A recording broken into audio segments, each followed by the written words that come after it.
Ketyaptimi? Gidrolizga ikkiga bo'lyapmiz ekan, to'la va chala. Endi to'la va chalani tushunib olish uchun misol keltiraylik. Masalan, natriyga qaraylik. Suv keldi, chiqadigan mahsulot natriy OH eridimi, erimaydimi? Eriydi. Plus minusga ajraydi. H4chi erimaydi, gazda. To'g'rimi? Endi e'tibor beradigan bo'lsak, bu yerda bevafo bor va bechara bor.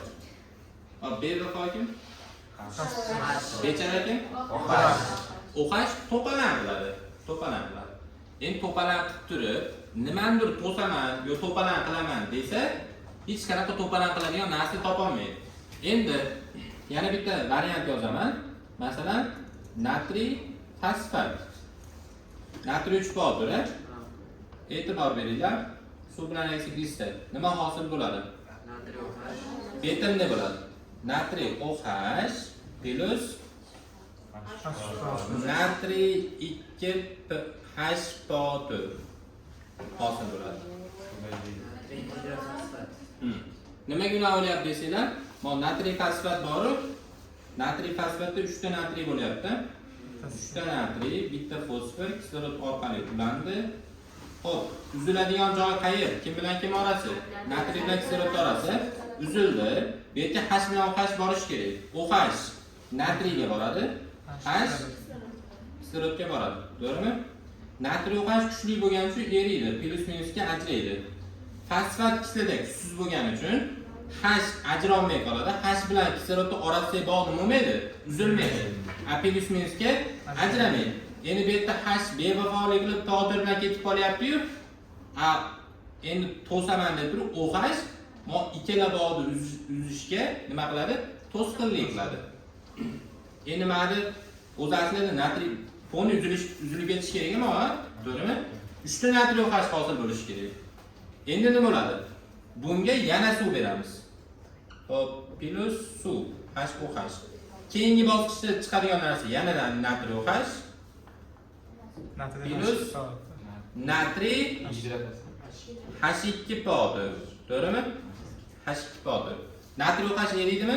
Eriydiganlarga plus minus ko'payliga. Plus minus. Plus minus plus minus to'zimi? Yo minus 2 mi? O'tirgan. Men minus qo'yibman. Mayga minus 2. May minus 9. Shuna qoladi. To'g'ri yozdim. Men to'g'ri yozdim. Xo'p, keyingi bosqichda yana gidrolizga uchraydi. Mana natriy gidrofosfat. Unga yana suv beramiz, HOH beramiz. Natriy OH chiqadi. H3 powder chiqadi. To'g'rimi? Natriy OH eriydi, plus minusga ajraydi. H3 powder erimagani uchun nima bo'ladi? Gaz chiqadi. Lekin kislotalardan 2 donasi bor. Qanaqa kislota edi? Qattiq kislota. Qattiq kislotadan cho'kma tushadi. Fosfat bilan borat kislota nima hisoblanadi? Cho'kma tushadi. Ikkita kislotadan cho'kma tushadi. Qolgan hammasidan gaz chiqaradi. Xo'p, gidroliz nima bo'lib ketyapti desa, bosqichga o'tib ketib qolyapti. To'g'rimi? Endi bu gidroliz chala gidroliz hisoblanadi. Pastdagisi chala, tepadagisi to'la. Farqi nimada desa, qaranglar. Tepada to'suvchi omil bor, to'palanchi bor, lekin to'saman desa bosqichi yo'q. To'sib qo'yaman desa. Endi pastda to'suvchi omil ham bor, bosqich ham bor. To'g'rimi? Natriy fosfat nechta bosqichda ketyapti? 3 ta bosqichda, to'g'rimi? Demak, chala gidroliz bo'lish uchun to'suvchi omil ham bo'lish kerak, to'palanchi ham bo'lish kerak va nima bo'lish kerak? Bosqich ham bo'lish kerak. Masalan, biz chala gidroliz deyapmiz-ku. Chala gidroliz qanaqa bo'ladi desanglar, bosqich ketish jarayonida yo'lini to'sib qo'yadi. OH yo'lini to'sib qo'yapti-yu. Masalan, aytaylik, 100 ta natriy fosfatni olgan bo'lsak, 100 dan olgan bo'lsak, hammasi oxiriga yetib bormaydi. Kamayib, oxir ozgina qismi oxiriga yetib boradi. Qolgan qismi baribir nima bo'ladi? Gidroliz ketmay turib oladi. Masalan, 100 tasidan menga 10 tasi yetib boradi. 10 tasi. 10tasimiz 100 tadan 100 tasi yetib bor deylik. Mana 100 tadan 100 tasi yetib borda. Endi keyingi jarayonga to'suvchi omil paydo bo'lib qoldi-yu. Yo'lni to'sib qo'yapti, ammo 100 tadan 100 tasi ikkinchi bosqichga o'ta olmaydi. Nechtasi o'ta oladi? Masalan, 10 tasi o'ta oladi. Qolgan 90 tasi nima bo'ldi? 90 tasi natriy H2O4 hosil qilmasdan natriy 2H2O4 holatda qolib ketdi 90 tasi. Tushundinglarmi? Chunki to'sib qo'ydi yo'lini, to'sib qo'ydi. Gidroliz nima bo'lyapti? To'g'rimi, chaladimi? Chaladi. Undan keyin yana gidrolizga uchramoqchi bo'lsa, yana yo'lini to'sib qo'yadi. OH yana yo'lini to'sadi. Yana yo'lini to'sib 10 tasidan bir donasi oxir manga yetib boradi. Qolgan 9 tasi nima bo'ldi? Qolib ketdi. To'g'rimi? Ashlar bo'lib, qaranglar, dastlab 100 ta edi. 100 tadan 10 tasi ikkinchi bosqichga o'tdi, 10 tadan bittasi uchinchi bosqichga o'tdi. Qolgan qismlari keyingi bosqichlarga o'ta olmayapti. Gidroliz chala holatda qolib ketyapti. Xo'p, chala bo'lish uchun nima bo'lish kerak desa, sizlar aytasizlar, bosqich bo'ladi va to'suvchi omil. To'suvchi omil bu yerda OH hisoblanyapti, to'g'rimi? Endi to'la gidroliz bo'lish uchunchi bosqich yo'q.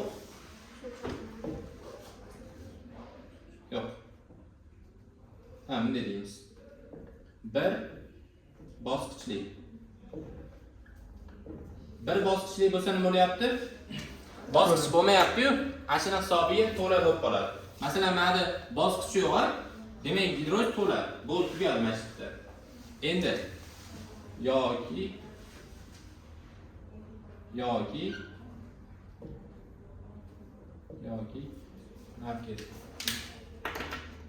ham bo'lish kerak.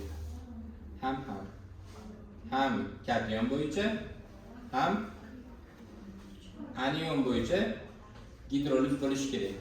Masalan, mana bu tarafga yozib beraman. Al2S3 gidroliz uchrayapti. Alyumin kuchlimi, sulfit kuchlimi? Qaysi biri kuchli? Ikkalasi ham kuchli, to'g'rimi? Alyumin sulfitdan alyumin OH cho'kma tushadi. Alyumin OH cho'kma. H2S-chi? Gazi. Ham gaz, ham cho'kma tushyapti-yu. To'suvchi omil kim? Bu yerda. Yo'q. To'suvchi omil yo'q, To'suvchi omil yo'q bo'lgani uchun ham gidroliz nima hisoblanib qolyapti? To'la hisoblanyapti. Bu yerda to'g'ri bosqich bo'lishi mumkin. Bosqich bo'ladi, lekin to'suvchi omil bo'lmaydi. Endi birinchi variantda to'suvchi omil bo'ladi, lekin bosqich bo'lmaydi. Demak, to'la gidrolizning ikkita sharti bor. Yo bir bosqichli bo'lsin, yo ham bo'lsin. Endi chala gidrolizda ikkita narsa bo'lishi kerak. Ham bosqich, ham to'suvchi omil. To'g'rimi? Qo'shimchalarigacha e'tibor beringlar. Mana yoki so'zini qo'yapman. Mana va qo'shimchasini qo'yapman. To'g'rimi? Bu nimani anglatadi? Chala gidroliz bo'lish uchun ikkita narsa bo'lishi kerak-da. Ham bosqich, ham to'suvchi omil. Endi to'lada yo bir bosqichli bo'lsin, yo ham bo'lsin. Ham bo'lsa to'suvchi omil bo'lmaydi, gidroliz ketadi. Endi to'suvchi omil bo'lgani bilan bosqich bo'lmasa, bittada uje tugab qoladi. Tugadimi, bo'ldi, to'la gidroliz. Tushunib oldinglarmi? Shu narsa. Xo'p, endi bu narsani bilishimizdan maqsad nima? Masalan, gidroliz to'la chala deb turib o'rganyapmiz-ku. Buni o'rganishimizdan maqsad, mana gidroliz nima bo'lib qolyapti? Kamayib ketyapti. Gidroliz sekinlashib ketyapti. Bundan oldin o'rgangan narsamiz gidrolizni tezlashtirish mumkin yoki sekinlashtirish mumkin. Amalda to'palanish kim edi? OH qashini topib berdi, to'palan qilyapti, to'g'rimi? Shuni hisobiga keyingi bosqichlar to'sib qo'yaptimi? Bu bechara OH'ni qashini topib bersak, bo'pti, yig'lama deb qashini qo'liga ushatib qo'ysak, nima qiladi u? Keyin yupanatda keyingi bosqichlarga yo'l ochib beradi. Keyin undan keyin gidrolizni tezlashtirish mumkin. Keyingi bosqichlarga ham o'tkazish mumkin. Agar OH turgan joyiga nima deydi? Becharani yoniga yana becharani olib kelib qo'ysak, ikkita bechara suhbat qurib o'tiraveradi. Keyingi bosqichlar bo'lmaydi. Tushundinglarmi? Bu narsani o'rganishdan maqsad haligi narsani bilish. Nimaga gidroliz tezlashyapti? Nimaga sekinlashyapti? Bundan oldin o'rgandik-ku, to'g'rimi? Gidroliz tezlashtirish mumkin ekan yoki sekinlashtirish mumkin ekan. Shuni sababi o'n ikkita narsa. Doskani ko'chirib olinglar.